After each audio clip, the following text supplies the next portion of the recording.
మోంతా తుఫాన్ కారణంగా వినుకొండ పట్టణంలోని పుష్ప బజార్లో మారేటి రాములమ్మ 90 సంవత్సరాల వృద్ధురాలు బుధవారం ఉదయం కురిసిన వర్షానికి ప్రమాదవశాత్తు గోడకూలి మృతి చెందారు. సమాచారం తెలుసుకున్న చీఫ్ జీవి ఆంజనేయులు వృద్ధురాలి మృతదేహాన్ని సందర్శించి నివాళులర్పించారు. మృతురాలి కుటుంబ సభ్యులకు ప్రగాఢ సానుభూతి తెలిపారు. ఆమె కుటుంబానికి ప్రభుత్వం తరఫున అన్ని విధాలా అండగా ఉంటామని, తక్షణ సహాయం అందిస్తామని హామీ ఇచ్చారు.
మోంతా తుఫాన్ కారణంగా వినుకొండ పట్టణంలోని పుష్ప బజార్లో మారేటి రాములమ్మ 90 సంవత్సరాల వృద్ధురాలు బుధవారం ఉదయం కురిసిన వర్షానికి ప్రమాదవశాత్తు గోడకూలి మృతి చెందారు.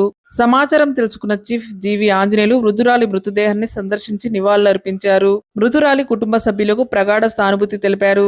ఆమె కుటుంబానికి ప్రభుత్వం తరఫున అన్ని విధాలా అండగా ఉంటామని, తక్షణ సహాయం అందిస్తామని హామీ ఇచ్చారు.